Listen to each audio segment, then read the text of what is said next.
istri, ayah beras habis, ayah anak sakit, fokus tidak baca Quran. Maka subhanallah, bagaimana amalan tadarus yang terbaik di bulan Ramadan? Saya ingin sampaikan ada 4M. Kalau protokol kesehatan kan 3M. Memakai masker, menjaga kesehatan dan menjaga jarak dan mencuci tangan. Amalan Al-Quran itu yang terbaik pertama membaca Al-Quran. Urusan Al-Quran ini hebat. Subhanallah. Bapak ada Al-Quran di atas lantai, tidak sengaja Bapak lihat, Bapak pindahkan ke atas mimbar, itu saja jadi pahala. Karena itu bagian dari memuliakan Al-Quran.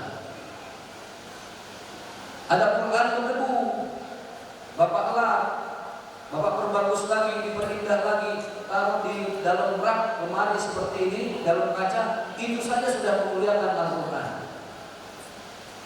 Maka membaca itu subhanallah bagian dari kita memuliakan Al-Quran. Pak Ustaz, saya kalau bulan puasa baca Al-Quran, bagaimana caranya bisa hatam sebanyak-banyaknya? Bagus. Hebatnya dalam urusan membaca Al-Quran, Bapak, salahnya saja kita belum sesuai dengan tajwid, kaidah, belum sesuai dengan makharijul huruf, tidak ada urusan-urusan. Kita baca Al-Quran salah masih mendapatkan pahala. Apalagi bacaannya sesuai tajwid dan makharijul huruf. Karena gini Pak, orang Indonesia ini dialek dan dialognya beragam, beda-beda. Saudara-saudara kita orang Jawa, asli Jawa Tengah, Jawa Timur, itu mereka agak sulit mengucapkan huruf H. H itu jadi K. Jadi Al-Fatihah, Al-Fatihah. Betul ya? Mereka susah bilang huruf Ain. Ain itu jadi Makanya ketika baca Al-Fatihah, Alhamdulillahirabbil alamin. Itu orang Jawa. Orang Sunda ada lagi. Orang Sunda itu susah bilang huruf fa. F, dia pasti F. Fanta, panta. Alfil, alpil. Maka dia baca alam taro kai papa al. Karena F susah buat orang Sunda. Itu jelas-jelas tidak sesuai kaidah, tapi itu setelan pabrik Pak. Tidak bisa dirubah. Sama ketika orang Medan tidak bisa bilang huruf E, dia pasti E, ganteng. September. Makanya orang Medan jangan suruh dirujak bobok, dia bilang rujak bebek. Itulah setelah membaca salah dapat pahala. Itulah hebatnya Al-Quran. Jadi jangan takut salah, baca sambil berusaha untuk memperbaiki bacaan-bacaannya. Itu yang bagus. Jangan kelamaan parkir dalam salah. Panggil guru ngaji, datangkan ke rumah, atau bapak ibu datang mumpung bulan puasa, datang ke masjid ikut pengajian, perbaiki bacaan Al-Quran. Silakan hatamkan, tetapi yang lebih mulia lagi setelah membaca itu adalah kita M yang kedua adalah mengerti atau memahami. Maksudnya memahami bagaimana Ustaz? Ini sebelum lanjut saya cari air putih, nggak ada. Alhamdulillah. Sampai di mana tadi Pak? Sampai air putih. Baik. Ini air doang, nggak ada cemilan. Canda saya minum dulu Pak.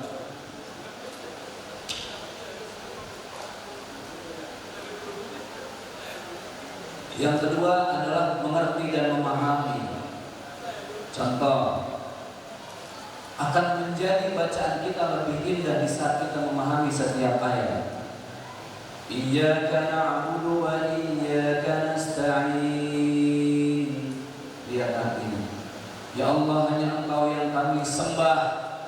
dan hanya kepada Engkau kami mohon pertolongan. Oh, berarti tidak ada yang lain yang boleh kita sembah, tidak ada yang lain yang boleh kita takuti kecuali Allah.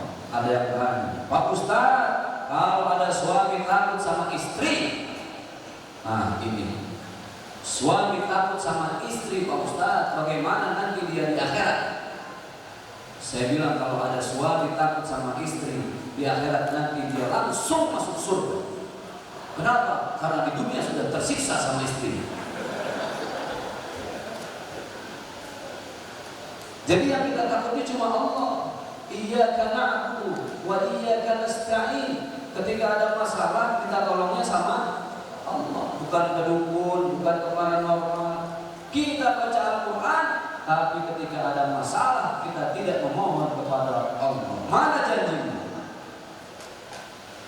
Nikmat ketika kita baca ayat dan kita fahami, kita jiwai, kita selami, sehingga bacaan-bacaan itu jadi bermanfaat.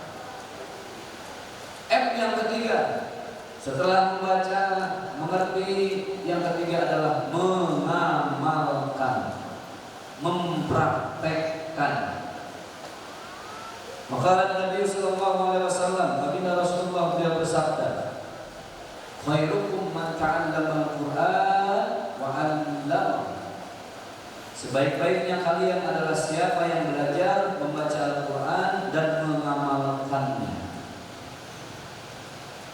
Bagaimana mengamalkannya, Ustaz? Mengamalkannya banyak. Ketika Allah mengatakan Qul a'udzu birabbin nas, malikin nas, ilahin nas. Katakanlah bahwa Allah itu yang memelihara manusia, malikin nas, rajanya manusia, ilahin nas, Tuhannya manusia. Jadi kita jangan takut dengan tidak kebagian rezeki dari Allah Subhanahu wa ta'ala. Bapak Ibu, rezeki itu luas. Ya. Rezeki bukan cuma ini. Apa ini, Bu? Jari. Rezeki itu banyak. Sehat, rezeki. Ada pasangan, rezeki. Suami masih ada gaji bulanan, rezeki. Semua adalah rezeki dari Allah Subhanahu wa ta'ala. Maka sebenarnya ketika orang membaca Al-Quran, sayang cuma membaca tapi belum mengerti, apalagi belum sampai pada tahap mengamalkannya. Malam hari ini kita duduk di pengajian ini bersama-sama, kita menelaah, mengkaji bahwa ternyata bulan Ramadan adalah bulan kesempatan kita memperbaiki semua amal ibadah kita, termasuk antaranya adalah amalan tadarus kita. Bawa Al-Quran kemana-mana yang ada terjemahnya, Pak. Setiap ada kesempatan, setiap ada waktu, baca. Lihat artinya, catat, amalkan. Supaya apa? Supaya tidak menjadi sia-sia bulan Ramadan kita. Karena kita tidak pernah tahu, jangan-jangan Ramadan tahun ini adalah terakhir Allah memberikan kita kesempatan hidup. Tidak pernah ada yang tahu. Ramadan tahun depan, siapa yang tahu? Siapa yang jamin? Kalau kita masih hidup di atas muka bumi ini. Maka ini tarawih yang kedua dan puasa kita yang pertama. Bapak Ibu yang hari ini belum minta maaf kepada siapapun orang yang kita pernah berbuat salah, mintalah maaf. Karena Allah kepengen bulan ini kita akrab dengan Allah. Rasa-rasanya mustahil bisa akrab dengan Allah kalau hati kita masih kotor. Saya tanya lagi sama ibu-ibu. Ibu-ibu ini paling banyak dosa sama siapa? Diam semua. Paling banyak dosa sama siapa, Bu? Kau yang jawab suami. Sama suami, Pak Ustaz. Minta maaf sama suami. Saya tanya sama Bapak, kalau Bapak paling banyak dosa sama siapa? Sama istri. Apa salahnya minta maaf sama istri? Minta maaf. Apa salahnya minta maaf sama anak-anak? Mintalah maaf. Siapa yang masuk ke bulan Ramadan dengan hati yang bersih, maka Allah akan kucurkan kemuliaan dan keberkahan sepanjang dia berpuasa di bulan Ramadan. Subhanallah. Yang berikutnya, ada satu amalan yang juga tidak boleh ketinggalan selain kita bertadarus. Apa itu? Jangan lepaskan lisan kita dari zikir dan salawat kepada baginda Rasulullah sallallahu alaihi wasallam.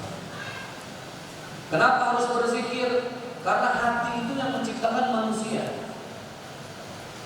Sebenarnya di dalam diri manusia itu yang menciptakan keresahan dalam hati manusia. Manusia itu sendiri. Padahal Allah sudah memberikan perangkat yang begitu dahsyat. Apa? Fa'alhamaha fujuraha wa taqwaha qad aflaha man zakkaha wa qad khaba man dassaha. Ada dua kecenderungan dalam diri manusia, kecenderungan berbuat buruk, kecenderungan berbuat baik. Hati yang membolak-balikan itu Allah, yang muqallibal qulub tsabbit